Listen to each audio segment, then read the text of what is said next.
ಕೊಚ್ಚಿ ಒಪ್ಪಂದದ ಬಗ್ಗೆ ಹೇಳಲ್ಲ ಅಂತ ಡಿಸಿಎಂ ಡಿಕೆ ಶಿವಕುಮಾರ್ ಮಾತಾಡಿದ್ದಾರೆ. ರಾಹುಲ್ ಗಾಂಧಿ ಜೊತೆ ಚರ್ಚೆಯಾಗಿರೋದು ಹೇಳಲ್ಲ, ಅದನ್ನೆಲ್ಲ ಮಾಧ್ಯಮದ ಮುಂದೆ ಹೇಳೋಕ್ಕಾಗಲ್ಲ. ಬಟ್ ಚರ್ಚೆ ಆಗಿದೆ ಅಂತ ಅನ್ನೋದು ಸತ್ಯ ಅಲ್ವಾ, ಒಪ್ಕೊಂಡಂಗೆ ಆಯ್ತು. ಬಟ್ ಅದನ್ನು ಹೇಳಲ್ಲ ಅಂತ ಹೇಳ್ತಿದ್ದಾರೆ ಅಷ್ಟೇ, ಅದನ್ನೆಲ್ಲ ಮಾಧ್ಯಮದ ಮುಂದೆ ಹೇಳೋಕ್ಕಾಗಲ್ಲ ಅಂತ ಹೇಳ್ತಾ ಇದ್ದಾರೆ.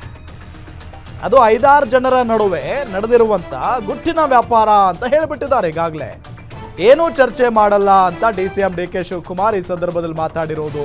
ಕುರ್ಚಿ ಒಪ್ಪಂದದ ಬಗ್ಗೆ ನಾನು ಹೇಳಲ್ಲಪ್ಪ ಅಂತ ಹೇಳಿ ಡಿಸಿಎಂ ಡಿಕೆ ಶಿವಕುಮಾರ್ ಜಾರ್ಕೊಂಡಿದ್ದಾರೆ. ರಾಹುಲ್ ಗಾಂಧಿ ಜೊತೆಗೆ ಚರ್ಚೆ ಆಗಿರೋದು ನಾನು ಹೇಳಲ್ಲ, ಅದನ್ನೆಲ್ಲ ಮಾಧ್ಯಮದ ಮುಂದೆ ಹೇಳೋಕ್ಕಾಗಲ್ಲ,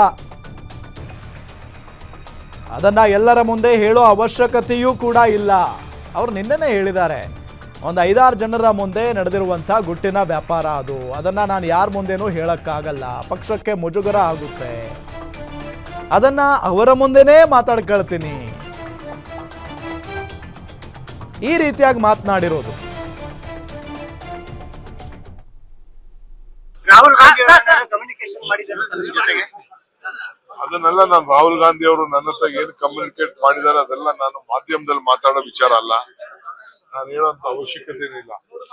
ನಮ್ಮ ಗುರಿ 28 ಕರ್ನಾಟಕದಲ್ಲಿ, 29 ದೇಶದಲ್ಲಿ ರಾಹುಲ್ ಗಾಂಧಿ ಅವರು ಪ್ರಧಾನಮಂತ್ರಿ ಮಾಡೋದು. ರಾಹುಲ್ ಗಾಂಧಿ ಕಮ್ಯುನಿಕೇಶನ್ ಮಾಡಿದ್ದಾರೆ ಸರ್ ಜೊತೆಗೆ. ಅದನ್ನೆಲ್ಲ ನಾನು ರಾಹುಲ್ ಗಾಂಧಿ ಅವರು ನನ್ನ ಹತ್ರ ಏನು ಕಮ್ಯುನಿಕೇಟ್ ಮಾಡಿದ್ದಾರೆ ಅದೆಲ್ಲ ನಾನು ಮಾಧ್ಯಮದಲ್ಲಿ ಮಾತಾಡೋ ವಿಚಾರ ಅಲ್ಲ, ನಾನು ಹೇಳುವಂತ ಅವಶ್ಯಕತೆ ಇಲ್ಲ. ನಮ್ಮ ಗುರಿ 28 ಕರ್ನಾಟಕದಲ್ಲಿ, 29 ದೇಶದಲ್ಲಿ ರಾಹುಲ್ ಗಾಂಧಿ ಅವರು ಪ್ರಧಾನಮಂತ್ರಿ ಮಾಡೋದು. ರಾಹುಲ್ ಗಾಂಧಿ ಕಮ್ಯುನಿಕೇಶನ್ ಮಾಡಿದ್ದಾರೆ ಸರ್ ಜೊತೆಗೆ. ಅದನ್ನೆಲ್ಲ ನಾನು ರಾಹುಲ್ ಗಾಂಧಿ ಅವರು ನನ್ನ ಹತ್ರ ಏನು ಕಮ್ಯುನಿಕೇಟ್ ಮಾಡಿದ್ದಾರೆ ಅದೆಲ್ಲ ನಾನು ಮಾಧ್ಯಮದಲ್ಲಿ ಮಾತಾಡೋ ವಿಚಾರ ಅಲ್ಲ, ನಾನು ಹೇಳುವಂತ ಅವಶ್ಯಕತೆ ಇಲ್ಲ. ನಮ್ಮ ಗುರಿ 28 ಕರ್ನಾಟಕದಲ್ಲಿ, 29 ದೇಶದಲ್ಲಿ ರಾಹುಲ್ ಗಾಂಧಿ ಅವರು ಪ್ರಧಾನಮಂತ್ರಿ ಮಾಡೋದು.